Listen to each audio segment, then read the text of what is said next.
এই পৃথিবী ও পৃথিবীর বুকে যা কিছু আদৌ কি তা ভালোবাসা ছাড়া সম্ভব?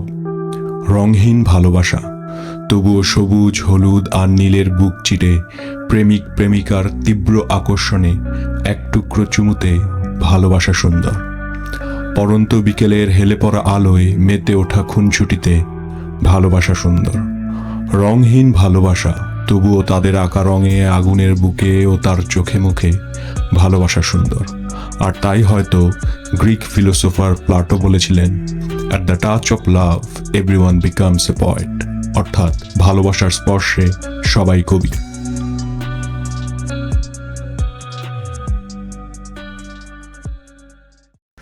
একটি টক্সিক রিলেশনশিপ যেখানে ভালোবাসার রঙগুলো ফিকে হয়ে যায় রাগ, ক্ষোভ, লোভ আর কর্তৃত্বপরায়ণতার কাছে, যার শেষ পরিণতিতে প্রেমিকের আকুল চাওয়া থাকে শুধুই তার নিজের মৃত্যু। আর তার এই চাওয়া অনুসারে মেডিকেল বোর্ডের মাধ্যমে তার স্বেচ্ছা মৃত্যু বা ইউথনেশিয়া কার্যকর করা হয়।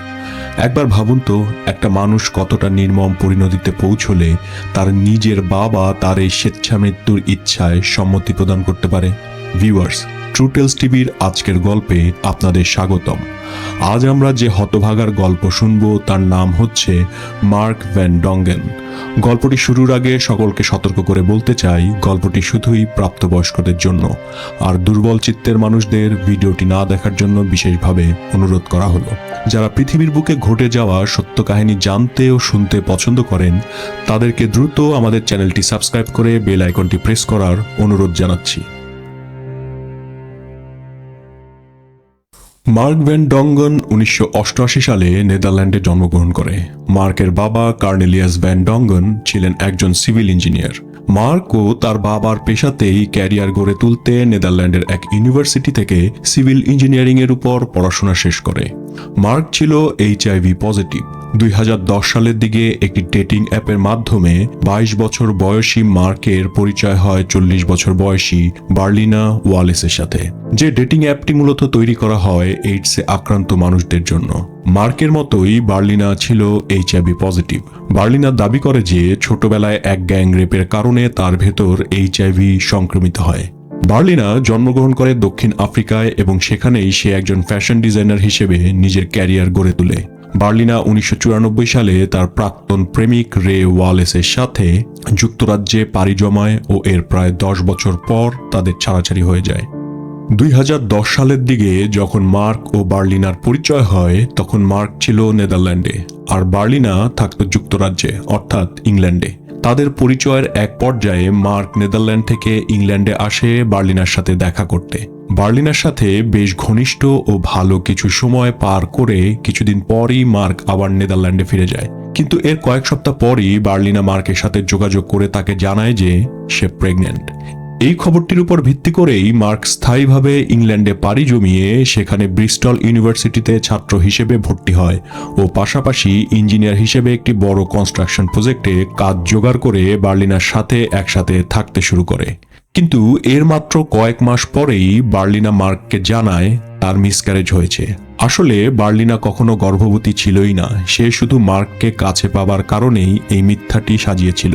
আর এই একই পদ্ধতি অবলম্বন করে সে তাদের সম্পর্কের পরবর্তীতেও বেশ কয়েকবার মার্ককে ইমোশনালি ব্ল্যাকমেইল করে সম্পর্ক টিকিয়ে রাখার চেষ্টা করেছিল। বার্লিনা আর মার্কের বয়সের তফাৎটা 18 বছরের হলেও মার্ক বার্লিনাকে মন দিয়ে ফেলেছিল। আর অন্যদিকে বার্লিনার প্রেমটা ছিল কর্তৃত্বপরায়ণ ভিত্তিক। বার্লিনার যুক্তরাজ্যে থাকা, খাওয়া, দামি কেনাকাটা, পড়াশোনার খরচ, বলতে গেলে সবই চলত মার্কের টাকায়। এমনকি বার্লিনা দক্ষিণ আফ্রিকায় তার পরিবারের কাছেও টাকা পাঠাতো মার্কের টাকায়। প্রথম দিকে ভালো কাটলেও বার্লিনার ডমিনেটিং আচরণের কারণে আস্তে আস্তে তাদের সম্পর্ক তিক্ততায় রূপ নেয়। শুরুতে শুধু ঝগড়ায় সীমাবদ্ধ থাকলেও পরবর্তীতে বার্লিনা মার্কের গায়েও হাত তোলা শুরু করে।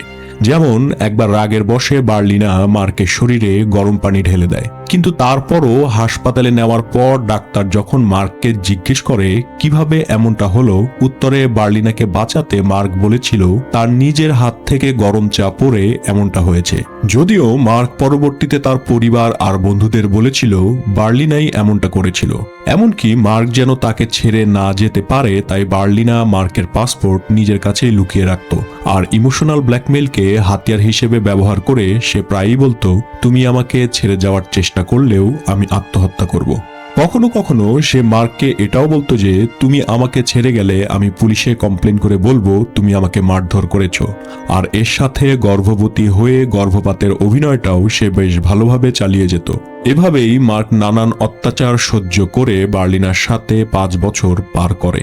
এর মাঝে মার্ক বেশ কয়েকবার বার্লিনার সাথে সম্পর্ক ছিন্ন করতে চাইলেও নানান উপায়ে বার্লিনার ইমোশনাল ম্যানিপুলেশন তাতে বাধা হয়ে দাঁড়ায়। কিন্তু সবকিছু সহ্যের বাইরে চলে গেলে মার্ক বার্লিনার সাথে আর সম্পর্ক না রাখার সিদ্ধান্ত নেয়।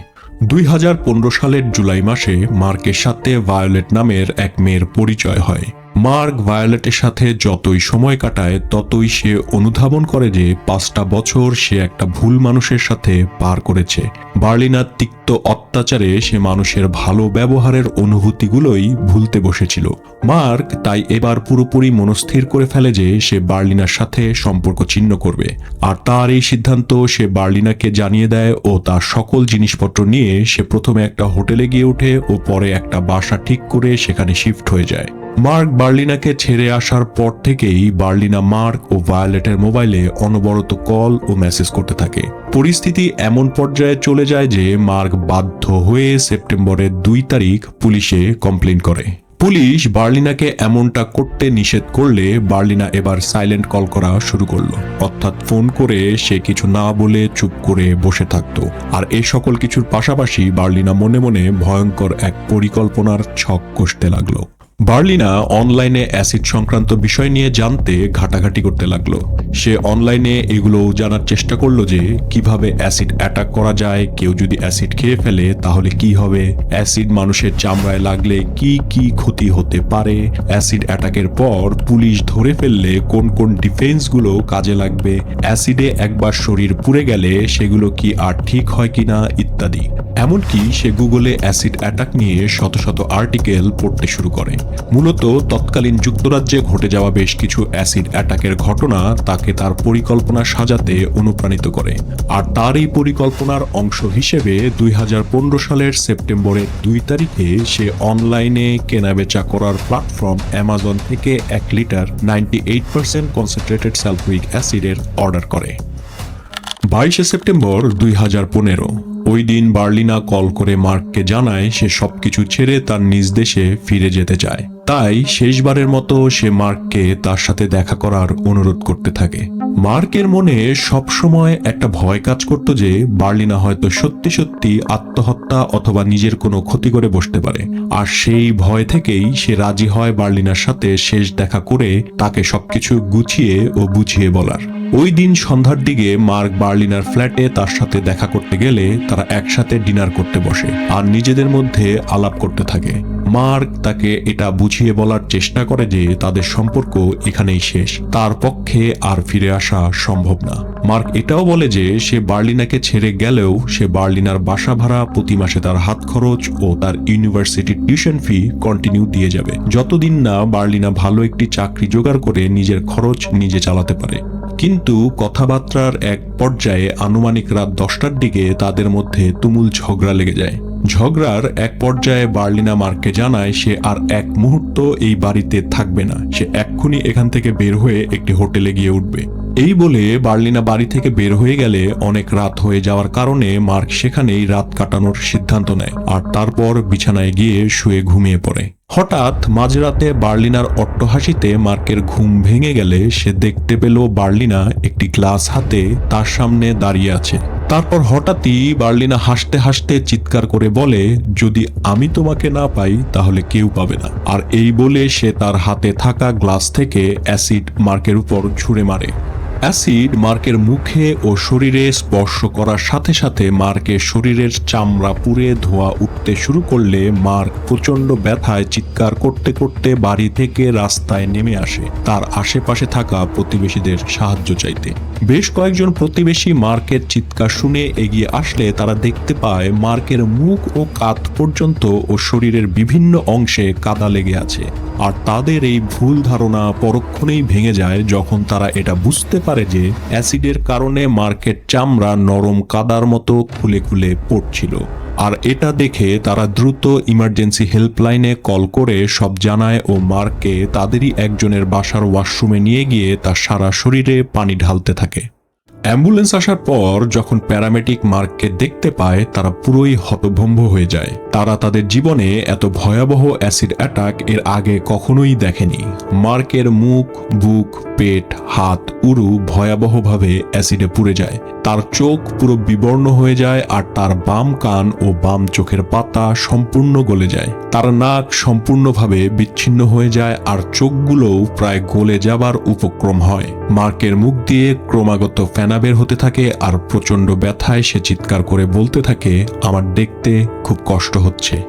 মার্ককে ইংল্যান্ডের ব্রিস্টলের সাউথমিড হসপিটালে নিয়ে যাওয়ার পর জানালার গ্লাসে ঘোলা দৃষ্টিতে মার্ক নিজের প্রতিচ্ছবি দেখার পর চিৎকার করে বলতে থাকে, আমাকে এখনই মেরে ফেলো। আমাকে দেখতে যদি সত্যি এমন লাগে আর আমাকে যদি বাকি জীবন এভাবেই বেঁচে থাকতে হয় তাহলে আমি বাঁচতে চাই না। পুলিশ ওই রাতেই মার্কের দেওয়া তথ্যের উপর ভিত্তি করে বার্লিনার ফ্ল্যাটে যায়। বার্লিনা তখন তার ফ্ল্যাটেই ছিল ও খুব শান্তভাবেই সে সোফায় বসেছিল।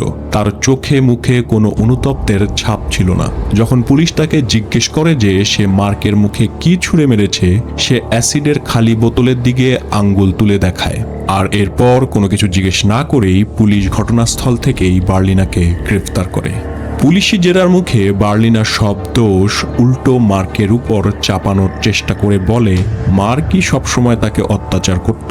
মার্কই গ্লাসে অ্যাসিড ঢেলে বিছানার পাশে রেখেছিল এবং সেটা সে ওষুধের সাথে বার্লিনাকে খেতেও বলেছিল যেন বার্লিনা সেটা খেয়ে মরে যায়। সে এটাও বলে যে সে জানতো না যে সেই গ্লাসে অ্যাসিড আছে। আর তাই রাত ৩টার দিকে তাদের মধ্যে ঝগড়া বাঁধলে সে পানি মনে করে তা মার্কের দিকে ছুঁড়ে মারে। সে যখন বুঝতে পারলো এটা পানি না অ্যাসিড তখন সে মার্ককে ওয়াশরুমেও নিয়ে যেতে চেয়েছিল, কিন্তু মার্ক তার কথা না শুনে বাইরে দৌড়ে চলে যায়। কিন্তু পুলিশ যখন তাকে পাল্টা প্রশ্ন করে তাহলে তুমি তাকে বাইরে সাহায্য করতে কেন এগিয়ে আসনি আর কেনই বা তুমি অ্যাম্বুলেন্সে কল করনি, তখন সেই প্রশ্নের কোনো সদুত্তর বার্লিনা দিতে পারেনি। বার্লিনার খোঁড়া যুক্তিগুলো ভঙ্গুরতা পায় তার বাসা থেকে লেবেলবিহীন অ্যাসিডের বোতলটি ও তার সকল ইলেকট্রনিক্স ডিভাইস জব্দের পরপরই। ইলেকট্রনিক্স ডিভাইসগুলো পর্যালোচনা করে পুলিশ জানতে পারে বার্লিনা বেশ কিছুদিন ধরেই অ্যাসিড নিয়ে রিসার্চ করার পরই অ্যাসিডের বোতলটি অনলাইন থেকে অর্ডার করে। একদিকে বার্লিনা তার আত্মপক্ষ সমর্থন করে বাঁচার চেষ্টা করছিল আর অন্যদিকে মার্ক হসপিটালে প্রতিনিয়ত মৃত্যুর সাথে পাঞ্জা লড়ছিল। মার্ককে হাসপাতালে নেওয়ার কিছুক্ষণ পরই তাকে আইসিইউতে ট্রান্সফার করা হয়। কর্তব্যরত চিকিৎসকের পুরো টিম এটা অকপটে স্বীকার করে নেয় যে এত ভয়াবহ অ্যাসিড অ্যাটাকের রোগী তারা কখনো দেখেনি এবং এটা তাদের কল্পনাতেও আসেনি যে এত ভয়াবহভাবে কেউ অ্যাসিডে পুড়তেও পারে। এমনকি অ্যাসিড অ্যাটাকের ফলে মার্কের পুড়ে যাওয়া শরীরের ছবি তারা ইনভেস্টিগেশন টিমের কাছে দিতেও অস্বীকার করে, কারণ ছবিগুলো এতই ভয়াবহ ছিল যে কেউ ছবিগুলো দেখে মানসিক ট্রমায় পড়ে যেতে পারে। আইসিইউতে নেওয়ার কিছুক্ষণ পরেই মার্ক কোমায় চলে যায়। প্রায় 29 জন ডাক্তার মার্ককে বাঁচিয়ে রাখতে আপ্রাণ চেষ্টা করতে থাকে। দায়িত্বে থাকা সার্জন মার্কের শরীরের পুড়ে যাওয়া চামড়াগুলো অপারেশন করে তুলে ফেলার চেষ্টা করে। শরীরের যে অংশের চামড়াগুলো অক্ষত ছিল সেখান থেকে চামড়া নিয়ে তারা ক্ষতস্থানে বসিয়ে দেয়। এভাবে করতে করতে মার্কের শরীরের প্রায় অর্ধেক অংশের চামড়াই ক্ষতিগ্রস্ত হয়। মার্কের মুখ পুরোপুরিভাবে বিকৃত হয়ে যায়। তার এক চোখ সম্পূর্ণ নষ্ট হয়ে যায় আর আরেক চোখের সামান্য কিছু অংশ কোনো মতে রক্ষা পায়। তার বাম পা পুরোটা কেটে ফেলতে হয়। তার শরীরের ভেতরে থাকা প্রায় সকল অর্গান, বিশেষ করে হার্ট, লিভার আর কিডনি বেশ ক্ষতিগ্রস্ত হয়। তার গলা ও শ্বাস প্রশ্বাস প্রণালী এমনভাবে ক্ষতিগ্রস্ত হয় যে তার গলায় একটি টিউব ঢুকিয়ে ভেন্টিলেশনের মাধ্যমে তার শ্বাস প্রশ্বাস চালু রাখা হয়। এরই মধ্যে লাং ইনফেকশনে আক্রান্ত হওয়ার কারণে তার ফুসফুস থেকে বাড়তি পানি বের করার জন্য সেখানেও টিউব পরানো হয়। কোমায় থাকা অবস্থাতেই তার বেশ কয়েকবার সেপটিক শকের কারণে তার ব্লাড প্রেশার একদম নেমে ফেটাল পর্যায়ে চলে যায়। যেহেতু অ্যাসিড তার চামড়া ভেদ করে মাংসপেশিতেও ঢুকে পড়ে, সেখান থেকে পুরোপুরিভাবে অ্যাসিড অপসারণ করা ডাক্তারদের পক্ষে কোনোভাবেই সম্ভব হয়নি। তাই অ্যাসিড এবার মার্কের মাংসপেশি ভেদ করে তার আক্রান্ত স্থানের হাড্ডিতেও ছড়িয়ে পড়তে শুরু করে। এভাবেই মৃত্যুর সাথে যুদ্ধ করে মার্ক প্রায় 4 মাস কোমায় থাকার পর তার জ্ঞান ফিরে আসে। কিন্তু জ্ঞান ফিরে পেলেও অ্যাসিড অ্যাটাকে মার্কের মোটর নার্ভ এমনভাবে ক্ষতিগ্রস্ত হয় যে ঘাড়ের নিচ থেকে তার পুরোটা শরীর প্যারালাইসিস হয়ে যায়, আর তার ভোকাল কর্ড নষ্ট হয়ে যাওয়ায় সে কথা বলার ক্ষমতা হারিয়ে ফেলে। কিন্তু এত কিছুর পরেও মার্কের অনুভূতি শক্তি তখনও টিকে ছিল, আর যা ছিল মরার উপর খরার ঘায়ের মতোই। কারণ ক্ষতস্থানে মার্কের প্রতিনিয়তই চুলকনি অনুভব হতে লাগলো, আর ভেতরে রয়ে যাওয়া অ্যাসিড ধীরে ধীরে মাংসপেশি ও হাড্ডিকে গ্রাস করতে থাকায় প্রতিটা মুহূর্তেই মার্ককে অসহনীয় ব্যথা অনুভব করতে হতো। এই সময় তাকে নলের মাধ্যমে খাওয়া দাওয়া করতে হতো, আর এরই সাথে ভেন্টিলেটর মেশিন, ক্যাথেটার ও ডায়ালিসিস ছাড়া তার বেঁচে থাকা বেশ কষ্টসাধ্য ব্যাপার হয়ে ওঠে। পুলিশের মার্কের পরিবারকে খুঁজে বের করতে অ্যাসিড অ্যাটাকের দিন থেকে প্রায় 10 দিন সময় লেগে যায়। মার্কের বাবা যেদিন প্রথম তার ছেলেকে দেখতে আসে, সেদিন সে হসপিটালের বেডে বেডে নিজের ছেলেকে খুঁজতে থাকে। সেখানে সে মার্কের সামনে থেকে ঘুরে গেলেও তাকে চিনতে না পেরে সে আবার হেল্প ডেস্কে ফিরে গিয়ে জানায়, আমার ছেলে এখানে নেই। আসলে অ্যাসিড অ্যাটাকের কারণে মার্কের মুখ ও শরীর এমনভাবে বিকৃত হয় যে তার নিজের বাবাই তাকে প্রথম দেখায় চিনতে পারেনি। মার্ক যখন আইসিইউতে কোমায় ছিল তখন তার বাবা চাকরির সুবাদে বেলজিয়ামে কর্মরত থাকায় সে প্রতি শুক্রবার বেলজিয়াম থেকে মার্কের কাছে আসতো, আর সাপ্তাহিক ছুটির দিনগুলো সে মার্কের সাথে কাটাতো। কিন্তু 4 মাস পরে যখন মার্কের জ্ঞান ফিরে, এরপর থেকে মার্কের বাবা কখনোই মার্ককে একা রাখেনি এবং 24 ঘন্টাই সে মার্কের পাশে থাকতো। মার্ক যেহেতু কথা বলতে পারত না, তাই তার বাবা বিভিন্ন উপায় অবলম্বন করে তার সাথে কমিউনিকেট করার চেষ্টা করত। মার্কের বাবা একটি কাগজে সব বর্ণ লিখে তার উপর আস্তে আস্তে হাত বুলাতো, আর মার্কের শব্দ তৈরি করতে যে বর্ণটি দরকার হতো তার উপর তার বাবার আঙুল যাওয়া মাত্র মার্ক জিহ্বা বের করে তাকে ইশারায় বুঝাতো এই বর্ণটি তার দরকার। আর এভাবেই একটা একটা বর্ণ দিয়ে শব্দ তৈরি করে মার্ক তার বাবার সাথে কমিউনিকেট করত। পরবর্তীতে ডাক্তাররা মার্কের গলার ভোকাল টিউবে স্পিকিং বাল্ব বসিয়ে স্পিচ থেরাপি দিতে থাকলে প্রায় 5 মাস পর মার্ক খুবই সামান্য আকারে তার কথা বলার ক্ষমতা ফিরে পায়। মার্ক তার সাথে ঘটে যাওয়া ভয়াবহ রাতের ট্রমা আর নিজের বিকৃত আকৃতির আক্ষেপে ডিপ্রেশন আর পোস্ট ড্রামাটিক স্ট্রেস ডিসঅর্ডারের মতো মানসিক রোগেও ভুগতে শুরু করে। মার্কের ভেতরে নিজের আত্মনির্ভরশীলতা ফিরে পাবার প্রচণ্ড ইচ্ছা থাকলেও মার্ক যে পরিস্থিতির মধ্যে দিয়ে যাচ্ছিল তা সবটাই এটা প্রমাণ করার জন্য যথেষ্ট ছিল যে তার বাকিটা জীবন স্পেশাল কেয়ার আর অন্যের সাহায্যের উপর নির্ভর করেই বাঁচতে হবে, আর সাথে যতদিন সে বেঁচে থাকবে তাকে অসহনীয় ব্যথা সহ্য করেই বাঁচতে হবে। 22 নভেম্বর 2016 ওই দিন মার্ককে আইসিইউ থেকে কেয়ার হোমে ট্রান্সফার করা হয়। আইসিইউ থেকে রিলিজের পর মার্কের বাবা মার্ককে তার সাথে বেলজিয়ামে নিয়ে যেতে চাইলেও মার্ক রাজি হয়নি। সে ভায়োলেটের সাথে ইংল্যান্ডেই থেকে যেতে চাইছিল, কারণ ভায়োলেট এত কিছুর পরও মার্ককে ছেড়ে যায়নি। এমনকি হসপিটালে ভর্তি হওয়ার পর থেকে প্রতিটা দিন সে মার্কের সাথে দেখা করতে আসে। মার্ক তার বাবাকে অনেকটা জোর করে বেলজিয়ামে তার কর্মস্থলে যোগ দিয়ে স্বাভাবিক জীবনে ফিরে যেতে অনুরোধ করলে তার বাবা বেলজিয়াম চলে যায়। কিন্তু সে বেলজিয়ামে চলে যাওয়ার পরের দিনই মার্ক তাকে ফোন করে চিৎকার করে কাঁদতে থাকে ও চলে আসতে অনুরোধ করে। মার্কের কল পেয়ে মার্কের বাবা নিজেকে আর আটকে রাখতে না পেরে তখনই সে নিজে 8 ঘন্টা গাড়ি ড্রাইভ করে বেলজিয়াম থেকে ইংল্যান্ড ইংল্যান্ডে চলে আসে, আর তারপর সে একটি অ্যাম্বুলেন্সের ব্যবস্থা করে মার্ককে তার সাথে ইংল্যান্ড থেকে বেলজিয়ামে নিয়ে আসে ও সেখানেই একটি হসপিটালে ভর্তি করে। নভেম্বরের শেষের দিকে ডাক্তারদের একটা টিম কনফার্ম করে যে মার্ক আজীবনের জন্য প্যারালাইসিস হয়ে গেছে। এই খবরটা মার্ককে ভেতর থেকে ভেঙে দেয়। নিজের বিকৃত চেহারা ও দেহ, সাথে নানান রোগের দেহে বাসা বাঁধা, চলাফেরা শক্তি হারানো ও অন্যের উপর নির্ভর হয়ে বেঁচে থাকা, তার উপর প্রতিটা মুহূর্ত অসহনীয় ব্যথার অনুভূতি, এই সবকিছুই সহ্য করার চেয়ে মার্ক নিজের মৃত্যুকেই বরণ করা সহজ মনে করে। কিন্তু নিজের শারীরিক অবস্থা এমন যে অন্যের সাহায্য ছাড়া নিজে আত্মহত্যা করারও তার কোনো উপায় ছিল না। আর এমনভাবে সারাটা জীবন অন্যের উপর নির্ভর করে শুধু উপরের দিকে তাকিয়ে বাঁচারও কোনো মানে নেই। তাই মার্ক সিদ্ধান্ত নেয় ইউথনেশিয়া বা স্বেচ্ছা মৃত্যুর জন্য আবেদন করার। ইউথনেশিয়া বলতে এমন এক প্রক্রিয়াকে বোঝানো হয় যেখানে একজন ব্যক্তিকে মারাত্মক অসুস্থতা বা দুর্বিষহ যন্ত্রণা থেকে মুক্তি দিতে চিকিৎসক দ্বারা তার জীবনকে ইচ্ছাকৃতভাবে শেষ করা। কিন্তু স্বেচ্ছা মৃত্যু বৈধ এমন দেশের সংখ্যা খুবই সীমিত। পৃথিবীতে শুধুমাত্র Netherlands, Belgium, Canada, Australia, New Zealand, Spain ও অস্ট্রিয়ায় এই স্বেচ্ছা মৃত্যুর বৈধতা আছে। যদিও এর অনুমতি পাওয়ার জন্য আবেদনকারীকে বেশ কিছু কঠিন শর্তের মধ্যে দিয়ে যেতে হয়। যেহেতু বেলজিয়ামে স্বেচ্ছামৃত্যু বৈধ ছিল, তাই 2016 সালের ডিসেম্বরের 1 তারিখে মার্ক ভলেন্টারি ইউথনেশিয়ার আবেদন করে। মার্কের বাবার তার ছেলের এই সিদ্ধান্তে সম্মতি দেওয়া ছাড়া আর কিছুই করার ছিল না, কারণ মার্ক যে মানসিক ও শারীরিক যন্ত্রণার মধ্যে দিয়ে যাচ্ছিল তা সে নিজেও সহ্য করতে পারছিল না। ডাক্তাররা মার্কের সার্বিক অবস্থা বিবেচনা করে ও সবকিছু কঠিনভাবে নিরীক্ষণের পর মার্কের আবেদন মঞ্জুর করে। আবেদন মঞ্জুরের পর থেকে ইউথনেশিয়া কার্যকর হওয়ার মাঝে 1 মাসের মতো সময় থাকে, কিন্তু এই সময়টাও মার্ক শান্তিমতো বেঁচে থাকতে পারেনি। ইউথনেশিয়া কার্যকর হওয়ার 1 সপ্তাহ আগে মার্ক আরেকবার লাং ইনফেকশনে আক্রান্ত হয়।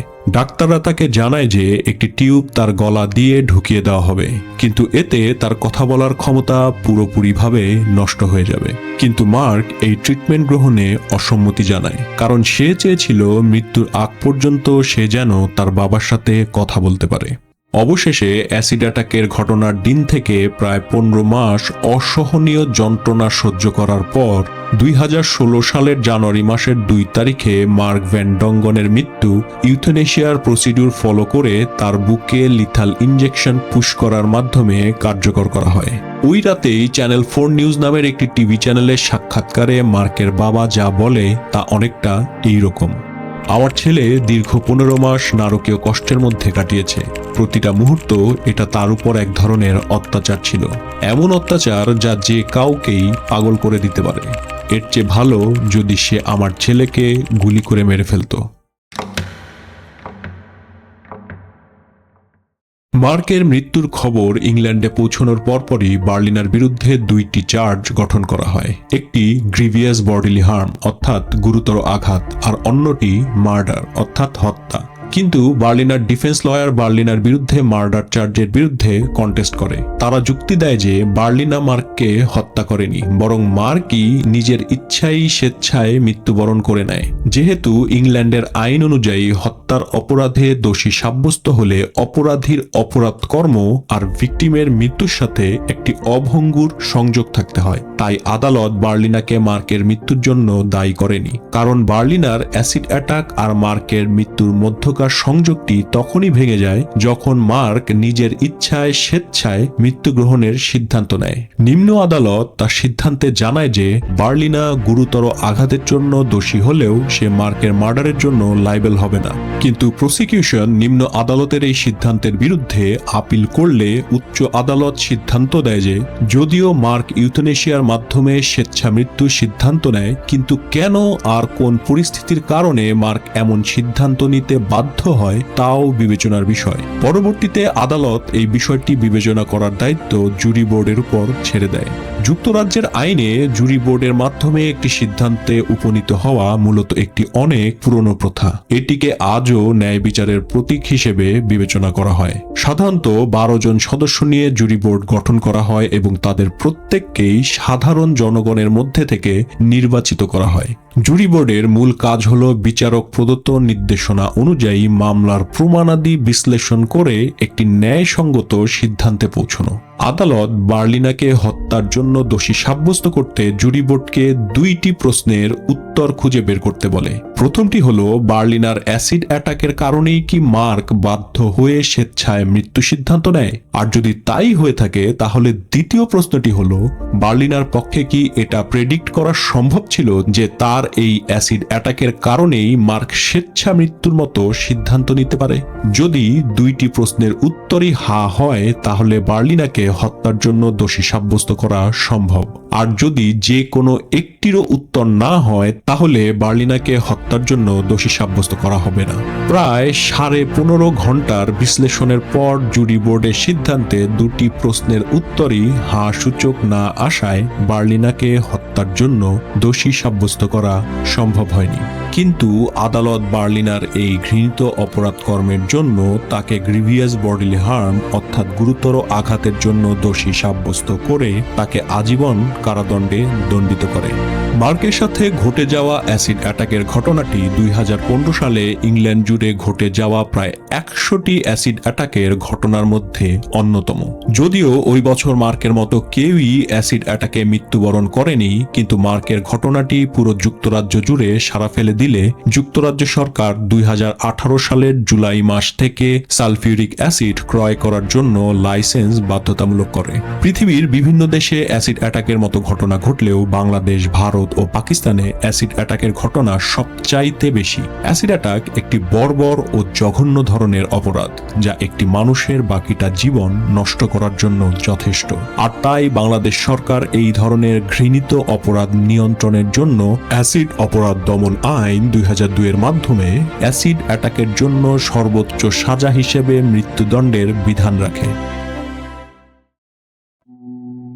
পৃথিবীর বুকে ভালোবাসাকে বিশেষায়িত করতে একটি বাক্য বহুল প্রচলিত, আর তা হচ্ছে লাভ ইজ ব্লাইন্ড, অর্থাৎ ভালোবাসা অন্ধ।